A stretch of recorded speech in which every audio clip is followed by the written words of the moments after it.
ओम नमस्ते जी। आपका स्वागत है आपका अपना चैनल आओ वेद पढ़े में। इस चैनल पर केवल आचार्य प्रदीप कुमार शास्त्री जी का ऑनलाइन व ऑफलाइन शास्त्रीय कक्षाओं के वैदिक व्याख्यान उपलब्ध होंगे।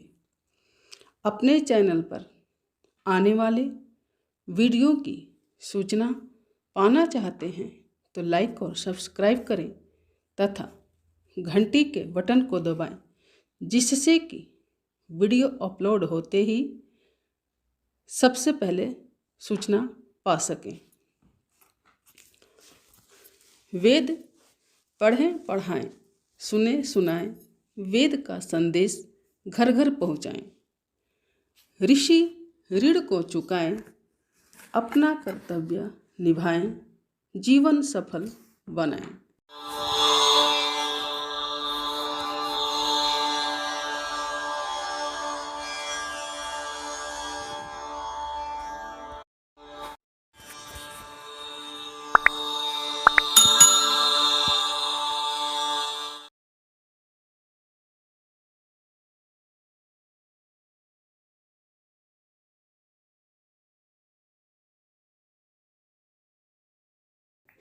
ॐ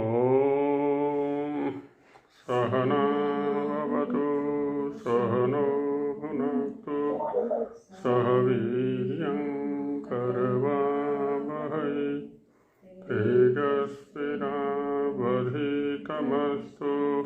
मा विद्विषावहै। ॐ शान्ति शान्ति शान्तिः। तो अष्टांग योग के अंतर्गत जो 8 अंग हैं उनमें से यम पर चर्चा चल रही है। अहिंसा, सत्य, अस्तेय, इन पर 3 पर कर चर्चा की गई। कल ही एक धार्मिक पर्व मनाया गया ना भारतवर्ष में, बाहर भी मनाया गया है। उसको धार्मिक ही कहा जाता है, बकरीद। अब वहाँ मूल में ही हिंसा है और यहाँ मूल में अहिंसा है। यहाँ आरंभ ही हमारे व्रतों का जो आरंभ है वो अहिंसा से किया हुआ है और ये कहा है कि आगे के व्रतों का जो आधार है वह अहिंसा है और वहाँ तो आधार हिंसा है। तो दोनों एकदम विरोधी मार्ग हैं, पूरी तरह से विरुद्ध स्थितियां हैं।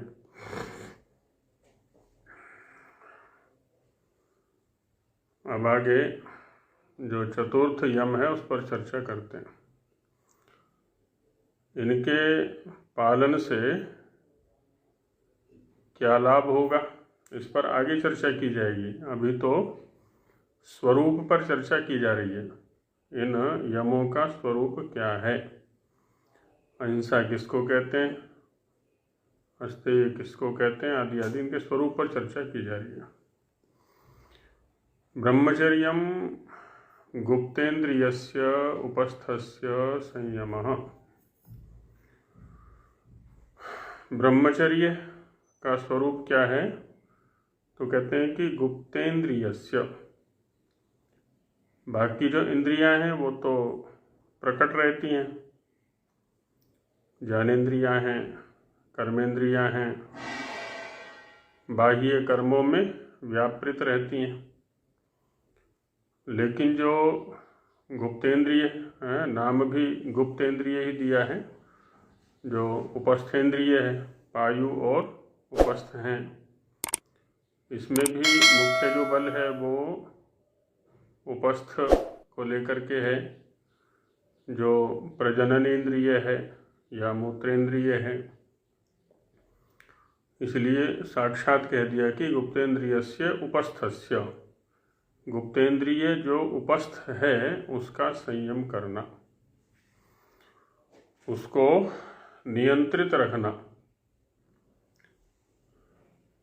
तो ये होता है ब्रह्मचर्य। और ये नियंत्रित कब रहेगा, इसका लाभ क्या है वो तो चर्चा आगे करेंगे। लेकिन ये नियंत्रित, ये अथवा कोई भी इंद्रिय नियंत्रित कब रहेगा, कैसे रहेगा? जब हम इस पर चिंतन करते हैं तो रहता है, प्रधान लक्ष्य रहता है और उसके प्रति पूर्ण समर्पण हमारा है। तो क्या है, जो इधर उधर की चेष्टाएं हैं, कामनाएं हैं, वासनाएं हैं, वो सबकी सब क्या है, दग्धीभूत जैसी हो जाती हैं, भस्मीभूत जैसी हो जाती हैं, वो अपना सिर नहीं उठाया करती। इसको हम इस रूप में देख सकते हैं कि एक परिवार है, उसमें 8-10 सदस्य हैं, सभी का आपस में बहुत अच्छा स्नेह है, व्यवहार है, एक दूसरे के प्रति समर्पण है, बढ़ चढ़ करके कार्य किया जा रहा है। अब कल को कोई व्यक्ति उस परिवार में ऐसा आ जाता है कि जिसके प्रति उनमें से किसी एक का विशेष लगाव हो जाता है, पूर्ण समर्पण हो जाता है, तो होता है क्या है, अब जो अन्य सदस्य हैं परिवार के, वो उपेक्षा कोटि में चले गए। अब पहले जैसी जो गतिविधियां हैं वो सब नहीं रहा करती, क्योंकि एक के प्रति इनमें से किसी एक का विशेष समर्पण हो गया।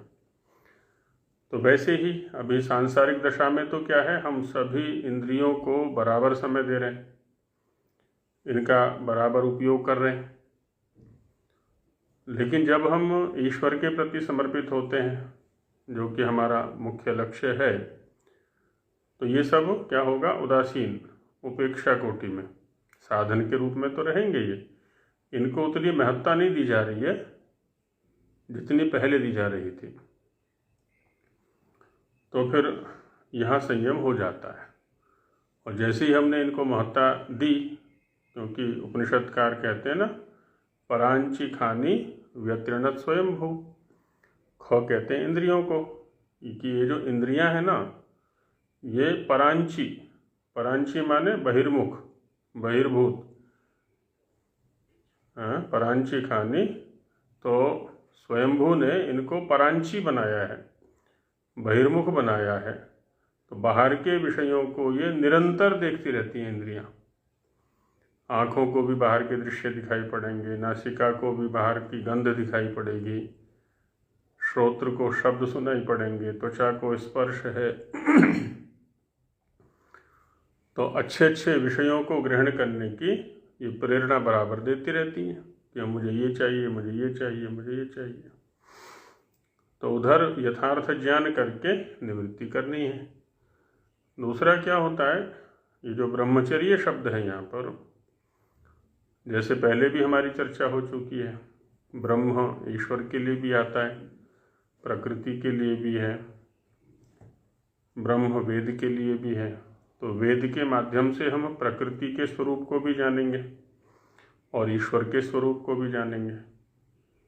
जब दोनों का यथार्थ स्वरूप हमारे सामने होगा, जैसा वो है, तो एक से निवृत्ति हो जाएगी, क्योंकि उसकी अनित्यता हमारी समझ में आ जाएगी, उसकी विनाशशीलता हमारी समझ में आ जाएगी, और एक के प्रति प्रवृत्ति बन जाएगी, क्योंकि उसकी नित्यता हमारी समझ में आ गई है। तो हम उधर बढ़ जाते हैं। फिर तो उधर बढ़ना, उसके अनुकूल साधनों को अपनाना, यही ब्रह्मचर्य होता है ना। ईश्वर के स्वरूप को जानने के लिए, उसके सानिध्य को प्राप्त करने के लिए, उसकी उपासना करने के लिए वेद का स्वाध्याय करते हुए इस शरीर का, चाहे वो सूक्ष्म है या स्थूल है, उपयोग करना। जब वो लक्ष्य हो जाता है तो विषय भोग की जो लालसा है ना, वो उत्पन्न ही नहीं होगी फिर। विषय भोग के लिए स्थान कहाँ रह जाता है फिर। तो ये करना है हमको। और साथ में हमारे पूर्वज महर्षियों ने इन विषयों का स्वरूप हमारे सामने उद्घाटित कर दिया है। भर्तृहरि महाराज ने बहुत अच्छा चिंतन, वो पढ़ना चाहिए, वैराग्य शतक आदि जो ग्रंथ हैं, कि भोगान भुक्ता वयमेव भुक्ता। भोगने आरंभ किए थे हमने कब से? जब से हमने जन्म लिया है, तभी से भोगों को भोग रहे हैं, और अधिक और अधिक और अधिक। और उनको संपादित करने के लिए ही सारे प्रयत्न किए, खूब अधिक से अधिक धन कमाया, धन का उपयोग भी साधनों को बटोरने में किया, उन साधनों को भोगने में अपना समय लगाया, तो भोगों को भोगते रहे। अंत में जाकर के देखा कि अरे भोग तो अभी भी शेष रह गए, लेकिन हम तो भोगने से के सामर्थ्य से रहित हो गए। जब वृद्धावस्था आई, अंगों में शिथिलता आई, शरीर शिथिल हो गया, चेहरे पर झुर्रियाँ पड़ गईं, दांत भी नहीं रहे, कान सुनाई का काम करना बंद कर दिए, रसना से रसों का आस्वादन नहीं होता, घ्राणेंद्रिय से अच्छी तरह से गंध ग्रहण नहीं होती, हाथ भी कांप रहे हैं, पैर भी कांप रहे हैं, चारों ओर शिथिलता, जर्जरता आ गई। लेकिन जो विषय भोग इच्छा है वो तो बनी हुई है। इसका मतलब ये हुआ कि विषयों को अब तक हमने नहीं भोगा, विषयों ने ही हमें भोग लिया। विषय तो वैसे के वैसे बच गए, अभी भी कितना भी भोग ले संसार को, उसमें कोई कमी नहीं आने वाली है।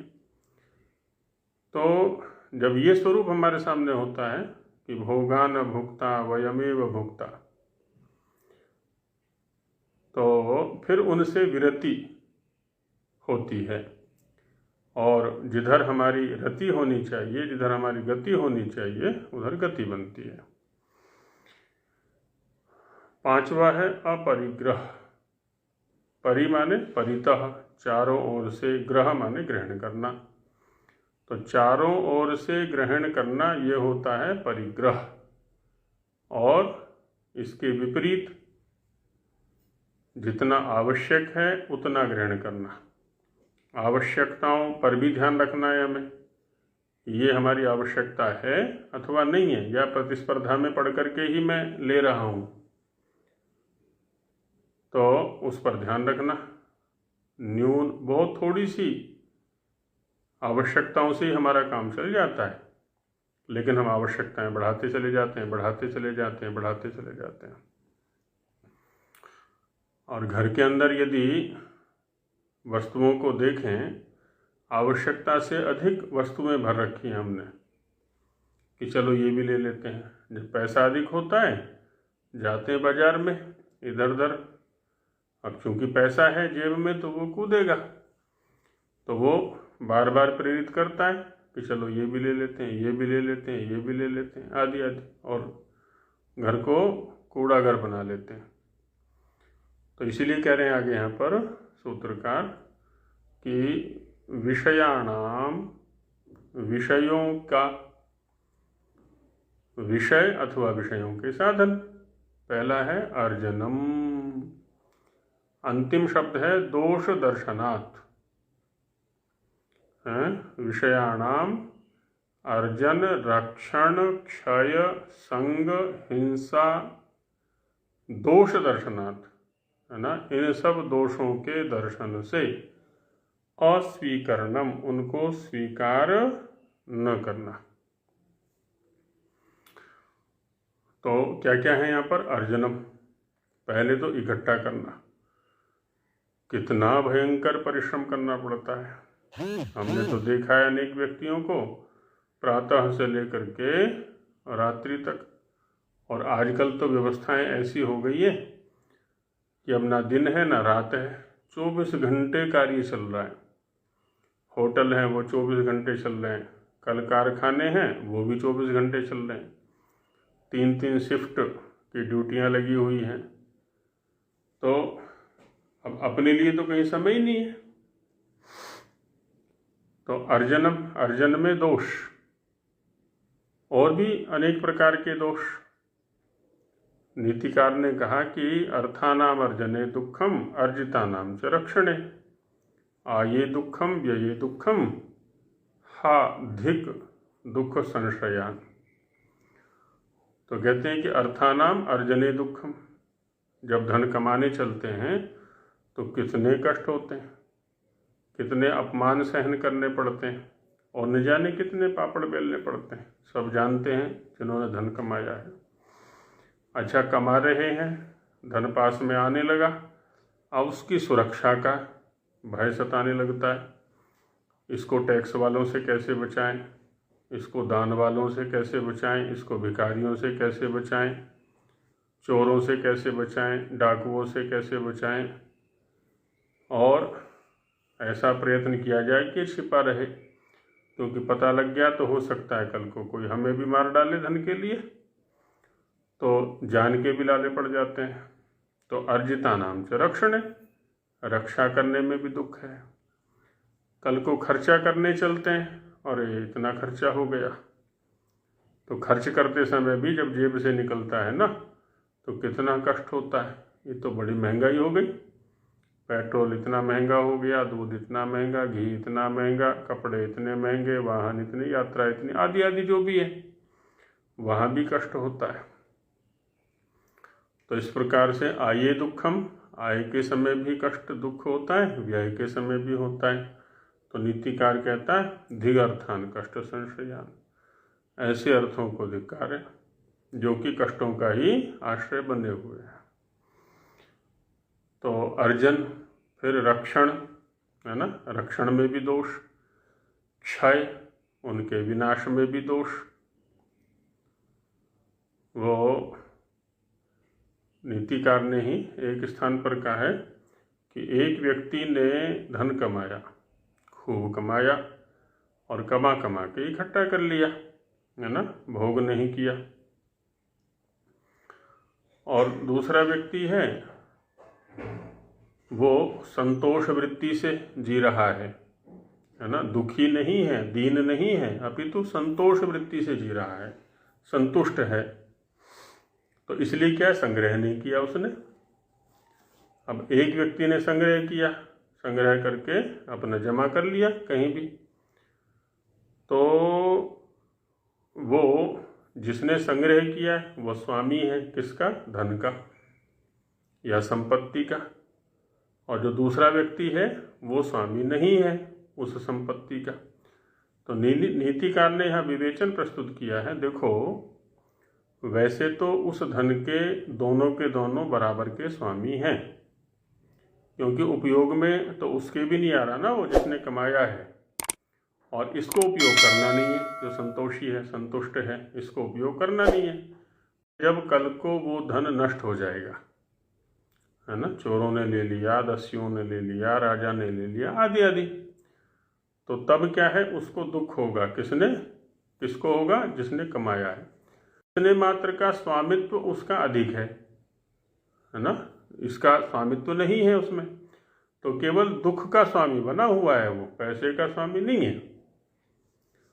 तो क्षय, रक्षण, क्षय, संग, है ना, साथ में रहेगा तो भी हिंसा, और कितनी हिंसा होती है।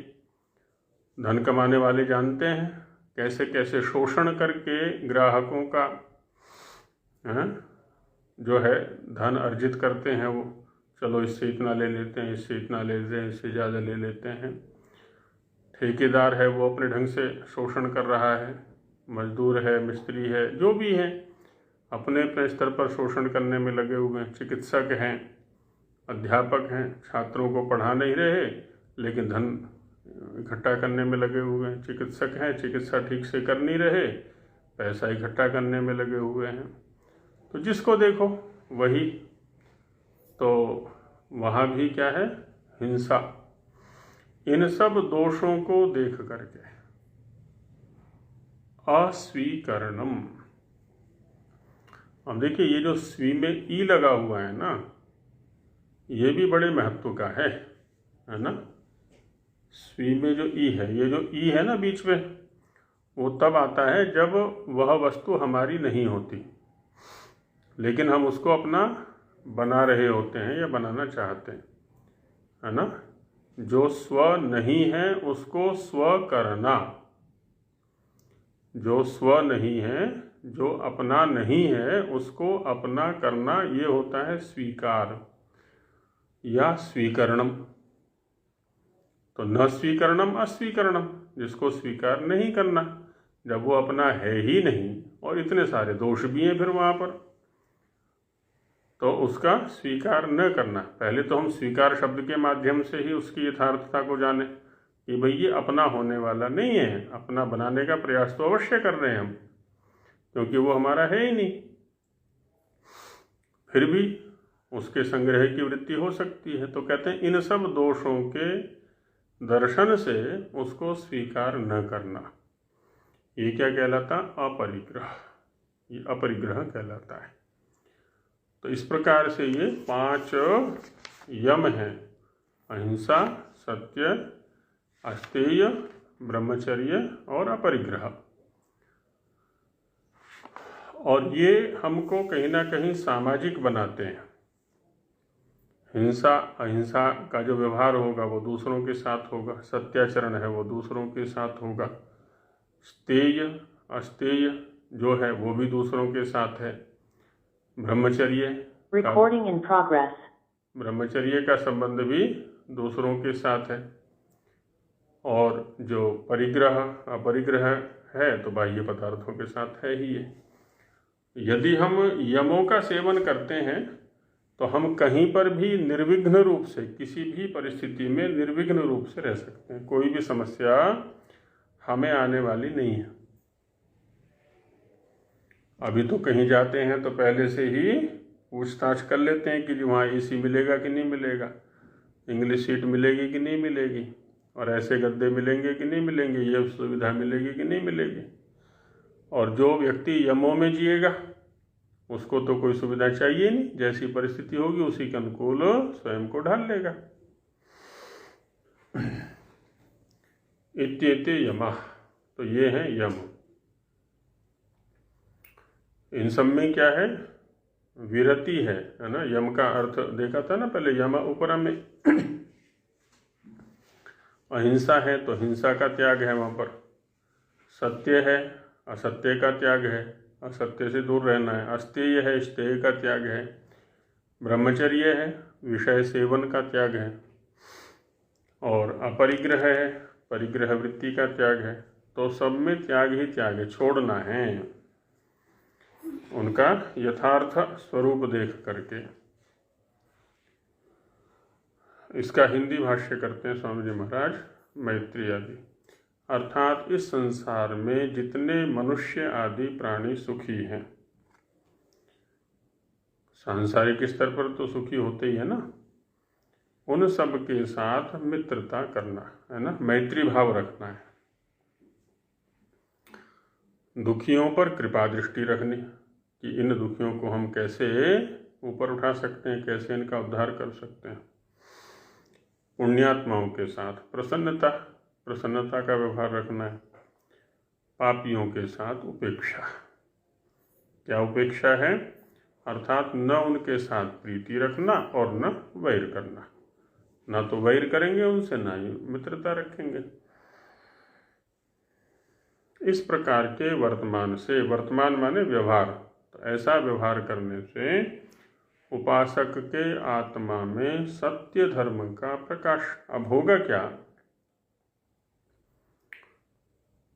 यहाँ पर यदि हम किसी के प्रति राग रखते हैं, मोह रखते हैं, तो हमारा अधिकतम समय उस व्यक्ति के लिए ही जाएगा, उसके चिंतन में जाएगा, है ना। और द्वेष रखते हैं तो द्वेष युक्त जिससे हम द्वेष कर रहे हैं उसके प्रति जाएगा। हर समय मन में उसी का चिंतन चलता रहेगा, जिसके प्रति राग है अथवा जिसके प्रति द्वेष है। तो इस जीवन का उपयोग, इस समय का उपयोग हम उधर नहीं कर सकते जिधर की करने के लिए मिला है। तो इसलिए कह रहे हैं स्वामी जी महाराज, इस प्रकार के वर्तमान से यदि हम ऐसा व्यवहार करते हैं तो उपासक के आत्मा में सत्य धर्म का प्रकाश, जो सत्य धर्म है उसका प्रकाश और उसका मन स्थिरता को प्राप्त होता है। मन भी स्थिरता, विक्षेप होगा ही नहीं। अब जो विषय भोगेच्छा नहीं है, भिन्न भिन्न विषयों में दौड़ेगा क्यों प्रिय, तो ये भी स्थिर हो जाता है। प्रच्छर्दन आदि, जैसे भोजन के पीछे किसी प्रकार से वमन हो जाता है, कोई अयुक्त वस्तु का भक्षण हमने कर लिया, वमन होता है, बलपूर्वक सारा का सारा खाया पिया बाहर निकल जाता है। वैसे ही भीतर के वायु को बाहर निकाल के, है ना, बलपूर्वक बाहर निकाल देना, उसको सुखपूर्वक जितना बन सके, जितना भी सामर्थ्य है रोकें उसको, उतना बाहर ही रोक दें। ये बाह्य कुंभक हो गया, है ना, रेचक पूर्वक। धारणा, पहला प्रच्छर्दन, दूसरा धारणा। पुनः धीरे धीरे भीतर लेके, अब धीरे धीरे, देखिए निकालने में तो बाहर बलपूर्वक निकाल दिया है, लेकिन लेते समय क्या करना है, धीरे धीरे। पुनरपि ऐसे ही करें, ले लिया, अब उसको रोक दिया, जब तक रोक सकते हैं रोकें, फिर बाहर निकाल दें। इसी प्रकार बारंबार अभ्यास करने से प्राण उपासक के वश में हो जाता है। जब लेना चाहेगा लेगा, छोड़ना चाहेगा छोड़ेगा, जितनी देर रखना चाहेगा रखेगा उसको, ऐसे ये वश में हो जाता है। और प्राण के स्थिर होने से, प्राण यदि स्थिर हो गया तो मन स्थिर हो जाएगा, और मन के स्थिर होने से आत्मा भी स्थिर हो जाता है। अब हम जो चाहें सो कर सकते हैं, चंचलता हमारी मिट जाती है।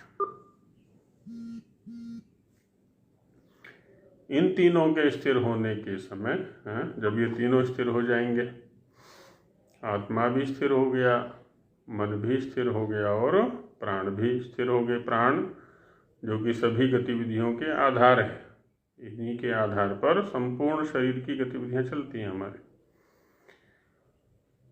तो स्थिर होने के समय अपने आत्मा के बीच में जो आनंद स्वरूप अंतर्यामी व्यापक परमेश्वर है। अब देखिए शब्दों का प्रयोग क्या है स्वामी जी का यहाँ पर, क्योंकि व्याप्य व्यापक भाव संबंध है आत्मा का परमात्मा के साथ।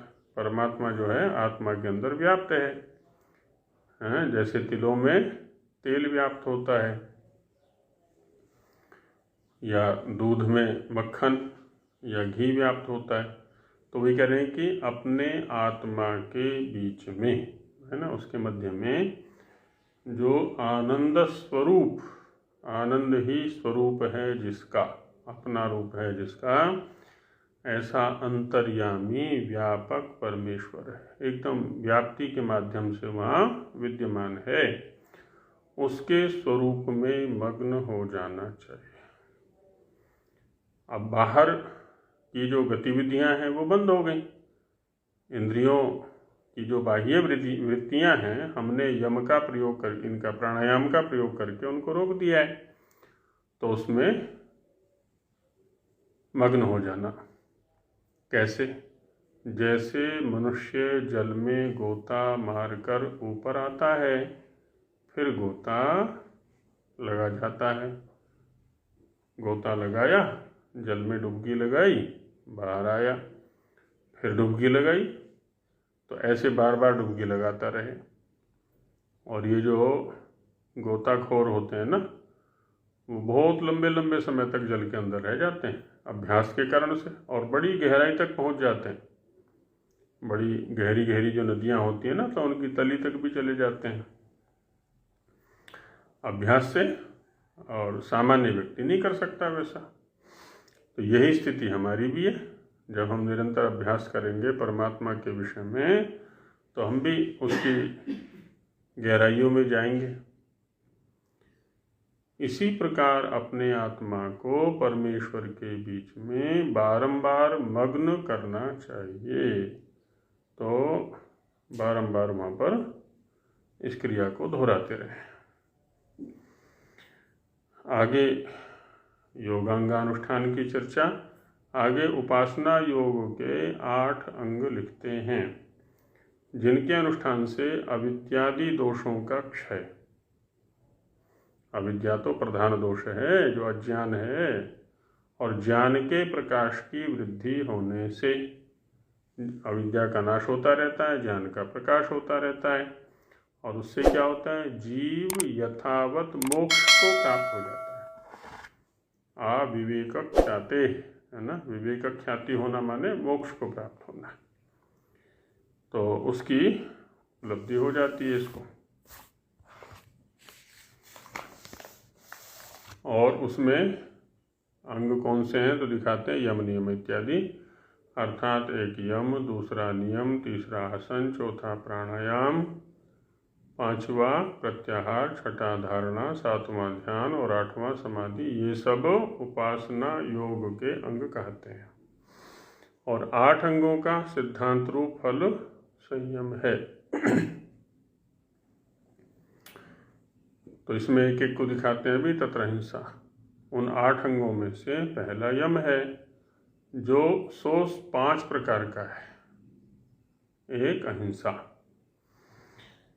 अहिंसा क्या है, अर्थात सब प्रकार से, सर्वथा, सब काल में, सर्वदा, सब प्राणियों के साथ, सर्वभूतेषु, वैर छोड़ के प्रेम प्रीति से वर्तना।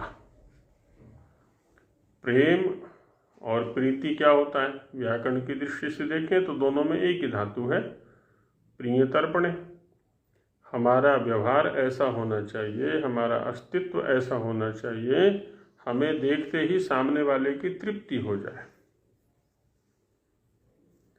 ऐसा ना हो कि मुंह छिपाने लगे वो, कौन दुष्ट आ गया, कौन अनिष्ट आ गया, किस अनिष्ट के दर्शन हमने कर लिए। कुछ लोग रहते हैं ना, मनहूस से रहते हैं, ऐसे स्वयं भी दुखी रहते हैं, उसका चेहरा ऐसा होता है कि उसको देख के अगला भी दुखी सा हो जाता है। वदनम प्रसाद सदनम, हमारा जो वदन है, जो चेहरा है, वो कैसा होना चाहिए, प्रसाद सदनम, प्रसाद प्रसन्नता का घर हो गए, हर समय खिला रहे, एक एक शब्द मोती सा रहे। तो प्रेम प्रीति, तो ये होती है प्रेम प्रीति, है ना, दूसरे को भी आनंद आए हमसे बात करने में, हमसे मिलने में। तो ये रखें हम सभी के साथ, सभी कालों में और सभी प्रकार से। अपनी ओर से प्रयास करें। कभी कभी हम ये भी कह दिया करते हैं कि हम तो करते हैं, पर सामने वाला तो महादुष्ट है, तो महादुष्ट है तो उसके लिए कह दिया ना कि अपुण्यात्मा के प्रति उपेक्षा भाव रखें। दूसरा सत्य, अर्थात जैसा अपने ज्ञान में हो वैसा ही सत्य बोले, करे और माने। मन वचन कर्म से एक रहना। तो जैसा ज्ञान है वैसा ही बोलना है, वैसा ही करना है और वैसा ही मानना है। तीसरा अस्ते, अर्थात पदार्थ वाले की आज्ञा के बिना किसी पदार्थ की इच्छा भी न करना। जो स्वामी है ना किसी पदार्थ का, जब तक उसकी आज्ञा ना हो, अनुज्ञा ना हो, तब तक उसके प्राप्ति की इच्छा भी नहीं करनी। लेने की बात तो अलग है। इसी को चोरी त्याग कहते हैं। चौथा ब्रह्मचर्य, अर्थात विद्या पढ़ने के लिए। अब देखिए स्वामी जी ने व्यापक अर्थ कर दिया ब्रह्मचर्य का। यहाँ पर, वहाँ तो इंद्रिय संयम था, उपस्थेंद्रिय का संयम था, गुप्तेंद्रिय का। क्योंकि होता क्या है, सामान्य रूप से लोग ये करते हैं कि हम ब्रह्मचारी हैं। ब्रह्मचारी हैं माने अविवाहित हैं, हमने विवाह नहीं किया तो हम क्या है जी, आजीवन ब्रह्मचारी हैं। क्यों रह रहे हो भैया आजीवन ब्रह्मचारी, किस लिए रह रहे हो? तो यदि लक्ष्य में लगे हुए हैं, ईश्वर प्राप्ति, विद्या प्राप्ति, है ना, तब तो एक बात है, नहीं तो व्यर्थ में ही कैसे रह ही नहीं सकता वो। जो तपस्वी नहीं है, जो योगी नहीं है, जो विद्या व्यसनी नहीं है, वो ब्रह्मचारी रह ही नहीं सकता। इंद्रियों पर संयम कैसे करेगा? क्योंकि व्यस्त रहने के लिए जो स्वस्थ साधन है उसको तो अपनाया ही नहीं उसने, तो फिर इधर उधर भटकेगा, वो स्खलन होगा, उसका पतित होगा वो। इसलिए स्वामी जी महाराज कह रहे हैं कि विद्या पढ़ने के लिए, है ना, विद्या ग्रहण करने के लिए बाल्यावस्था से लेकर सर्वथा, बाल्यावस्था से लेकर के अंतिम अवस्था को निश्चित नहीं किया महाराज ने कि कब तक। तो इसका मतलब क्या हो गया, जब तक जिएगा तब तक। बाल्यावस्था से आरंभ करके और यावत जीवन, जब तक भी ये जीवन है, जब तक भी श्वास चल रहे हैं, तब तक सर्वथा, सर्वथा माने सभी प्रकार से जितेंद्रिय होना, इंद्रियों को अपने वश में करके रखना। इंद्रियां वश में कब रहेंगी, जब हमें ज्ञान होगा कि कौन इंद्रिय किस कार्य के लिए मिला है, ये शरीर किस लिए मिला है, ये जन्म हमारा किस लिए हुआ है। जब इसके प्रयोजन हमारे सामने स्पष्ट होंगे तो इंद्रियां जो साधन है वो वश में होंगे। वश में होने का तात्पर्य भी यही है कि जिस कार्य के लिए ये मिले हैं उसी कार्य में इनका उपयोग होना, ये वश में होना है। और 25वें वर्ष से लेके 48 वर्ष पर्यंत विवाह करना, जो ब्रह्मचर्य की 3 स्थितियां वहाँ पर दिखाई हुई हैं। तो पहला 25 है, अंतिम जो 48 है आदित्य है, तो उसमें जैसी भी योग्यता हो तो उसके अनुसार विवाह करना। और विवाह करने का मतलब भी ये नहीं है कि हम लगे रहें विषय भोगों में ही, क्योंकि वो भी एक उद्देश्य है को लेकर के ही है। हम सृष्टि संचालन के निमित्त बने, हम उत्तम नागरिक तैयार करके समाज को दें और एक स्वस्थ परंपरा को जन्म दें।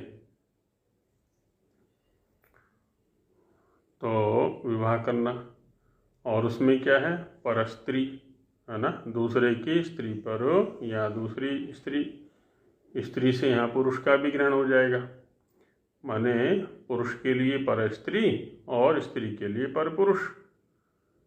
और वेश्या, वेश्या जो अनियत पुंस का, है ना, जो अनियत अनिश्चित पुरुष वाली, ऐसे ही पुरुष भी हो जाएगा अनियत स्त्री वाला, जो व्यभिचारी होते हैं। आदि का त्यागना, इनके प्रति कोई दृष्टि नहीं रखनी है।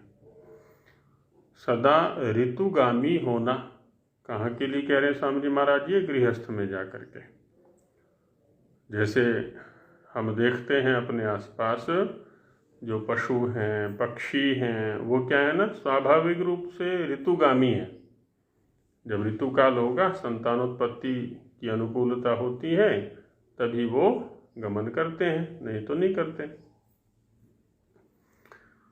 और क्या करना है, विद्या को ठीक ठीक पढ़ के सदा पढ़ाते रहना। पहला, पढ़ते समय पूरा ध्यान रखना है, अवधानता रखनी है कि कुछ भी छूट ना जाए। और फिर यावत जीवन उसको पढ़ाते रहें, विद्याभ्यास में लगे रहें। ये सब किस में आ रहा है जी, ब्रह्मचर्य के अंतर्गत कह रहे हैं स्वामी जी महाराज। अब हम, है ना, सामान्य रूप से देखते हैं समाज के अंदर क्या है जी, आजीवन ब्रह्मचारी, विद्या से कोसों दूर है, ना पढ़ने से मतलब है, ना ही पढ़ाने से मतलब है, और विषय भोगों में लगे रहते हैं। बड़ी बड़ी गाड़ियाँ ले ली, बड़े बड़े आश्रम बना लिए, बड़े बड़े चेले चेलियाँ पाल लिए, है ना, निरंतर भीड़ में, निरंतर गृहस्थों में आना जाना, वहाँ पर रहना, और अच्छे से अच्छे माने सांसारिक दृष्टि से जो भोग हैं उनको लेते रहना। फिर कैसे ब्रह्मचारी हैं, ऋषियों की परिभाषा के अनुसार तो वहाँ कुछ भी नहीं है। पढ़ते पढ़ाते रहना। वहाँ स्वामी जी ने सत्यार्थ प्रकाश में संकेत किया है मनु महाराज के आधार पर कि गृहस्थ होते हुए भी जो वेद के पठन पाठन में संलग्न है वो सन्यासी से भी उत्तम गृहस्थ है, क्योंकि ये उत्तम कर्म करने में लगा हुआ है। और उपस्थ इंद्रिय का सदा नियम करना, है ना, उसका दुरुपयोग नहीं करना है। 5वां, अपरिग्रह, अर्थात विषय और अभिमान आदि दोषों से रहित होना। विषयों पर चिंतन करें कि इंद्रियां जो विषय मांग रही हैं, क्या उस विषय की आवश्यकता है या भटकाव ही पैदा करेंगी। आवश्यकता नहीं है तो छोड़ दें। प्रतिपक्ष भावना हमारी मजबूत होनी चाहिए। जब भी कुछ विषय सेवन की इच्छा हमारे अंदर जागृत होती है तो उसका जो दूरगामी परिणाम है, दुष्परिणाम है, उस पर ध्यान रखें और मुख्य लक्ष्य में वो साधक बनेगा कि बाधक बनेगा, इस पर ध्यान रखें। शरीर संचालन के लिए थोड़े से वस्त्र चाहिए, सुरक्षा के लिए एक छोटा सी झोंपड़ी चाहिए, सादा सा भोजन चाहिए, वो इतना ही तो चाहिए। इससे अधिक किस लिए एकत्रित करना है। और इसके लिए तो दर्शनों का अभ्यास जो कर रहे हैं किया है, तो सांख्य में आया है कि परगृहे सुखी सर्पवत।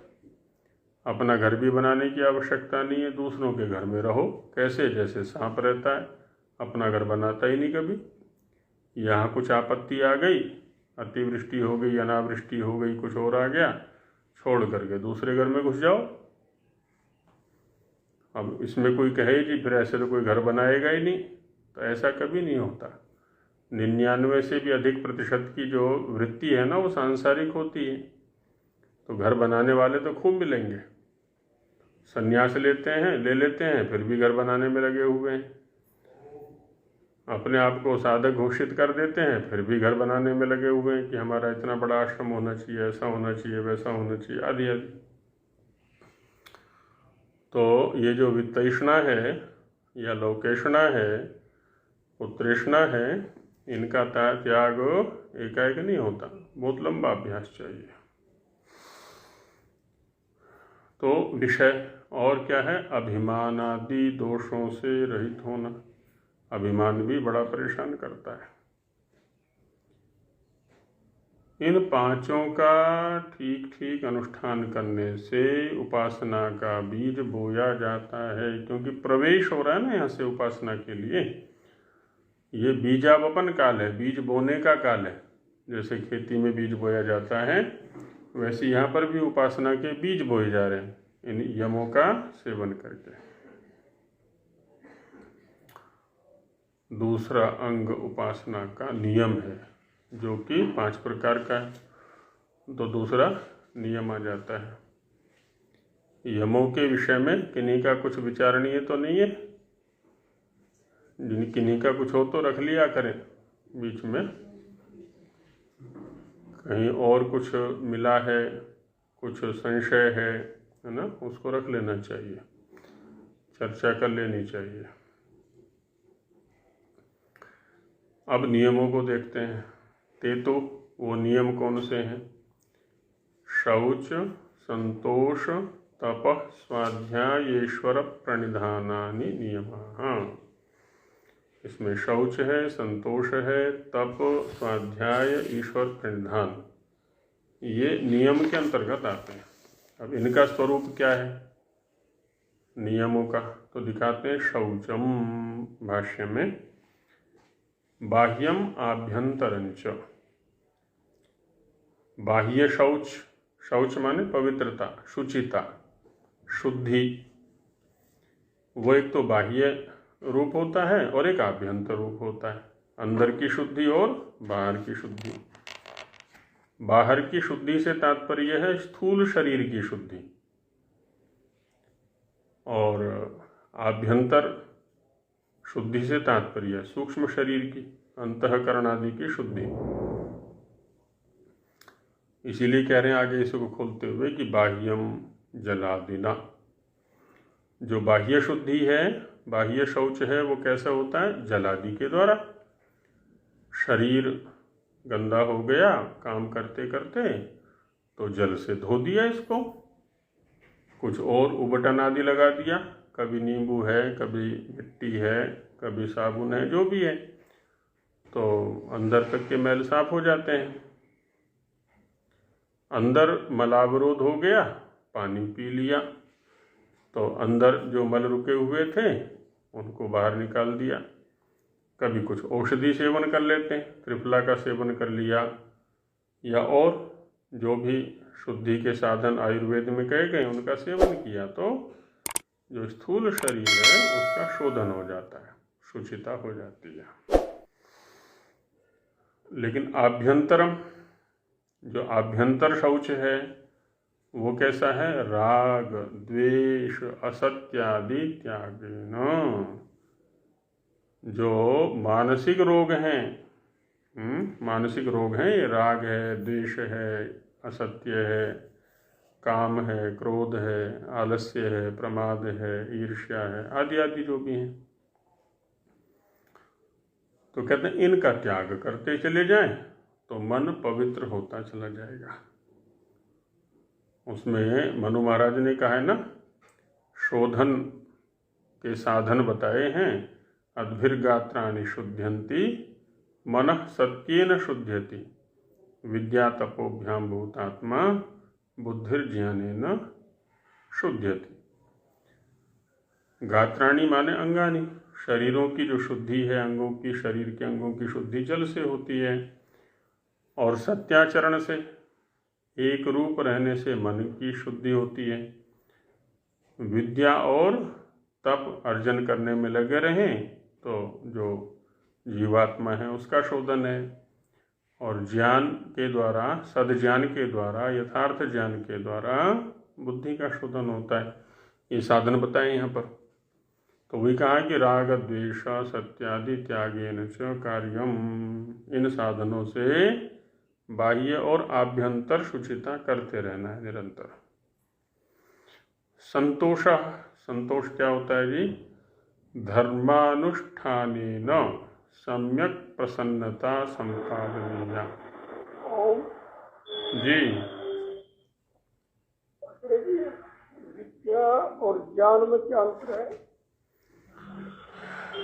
वैसे तो कुछ चर्चा उधर जो स्वामी जी के ग्रंथ हैं ना उनमें की हुई है। ज्ञान और विद्या,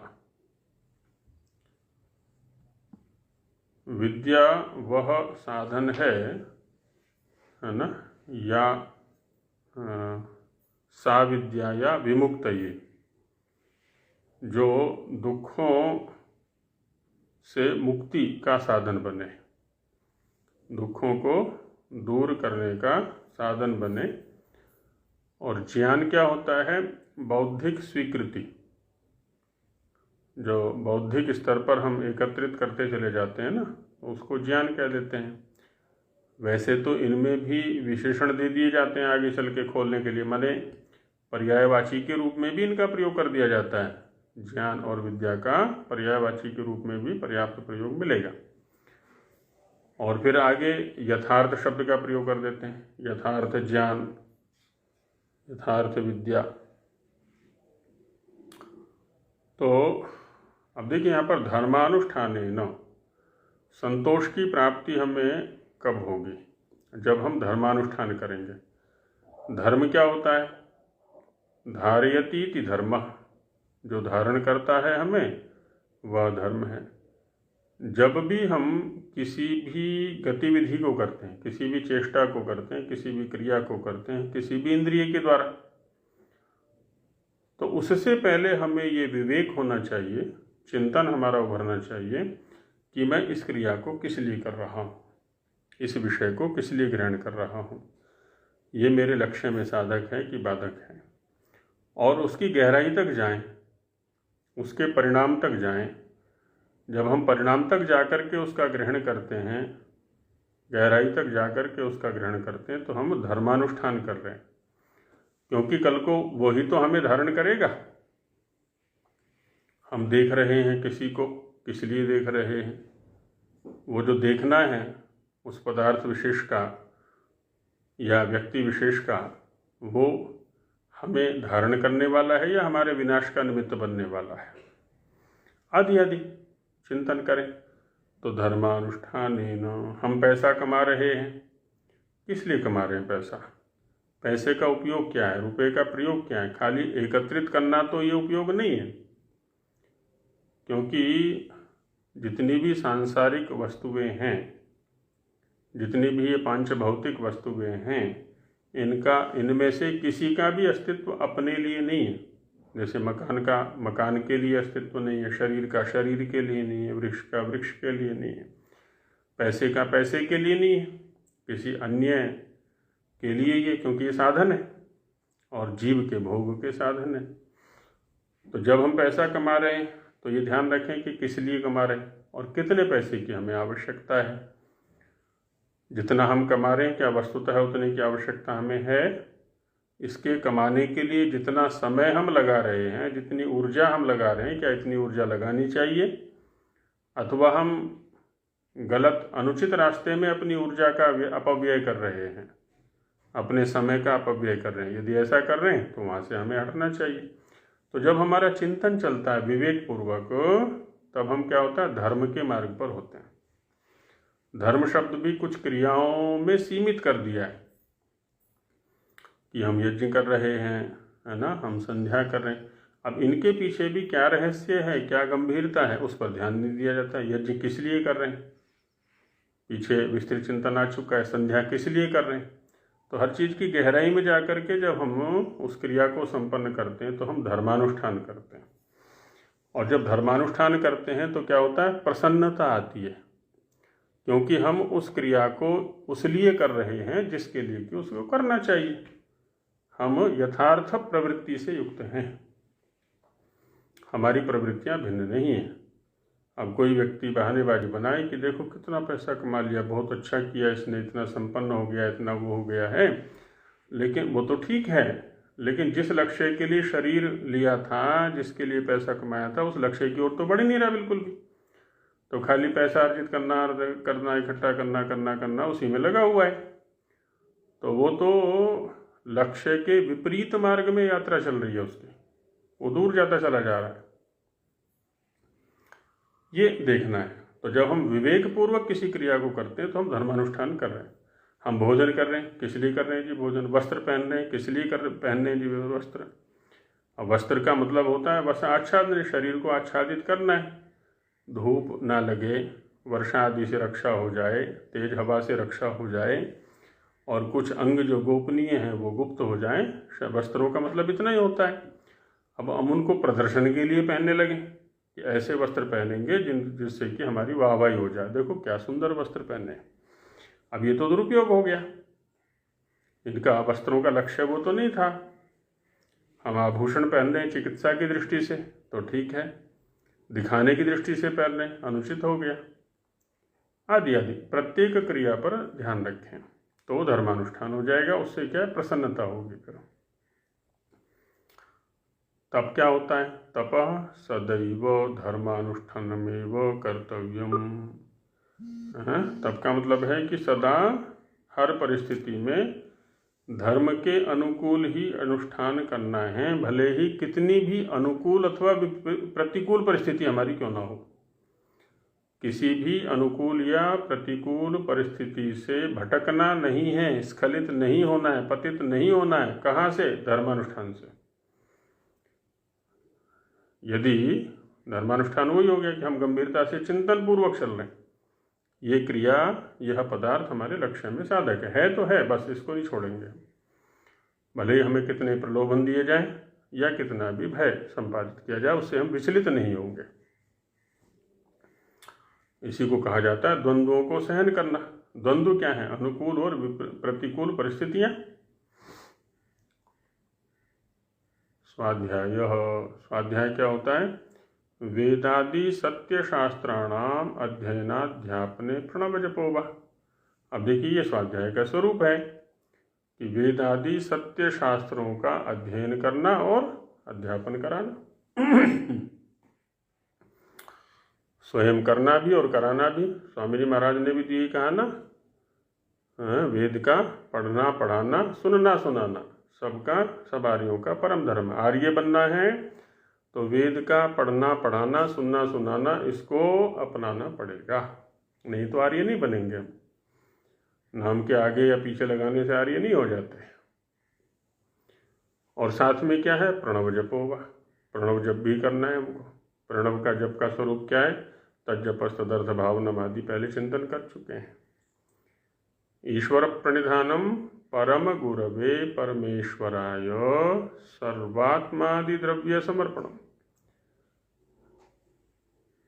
परम गुरु जो परमेश्वर है उसके प्रति सर्वात्मादि, सारे आत्मादि द्रव्य माने संपूर्ण समर्पित हो जाना। अपना कोई अस्तित्व नहीं है, जो भी है सब गुरु का है, ईश्वर का है।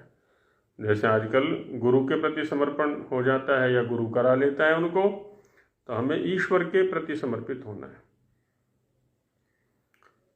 इति उपासनायाः पंच नियमा द्वितीयम अंगम।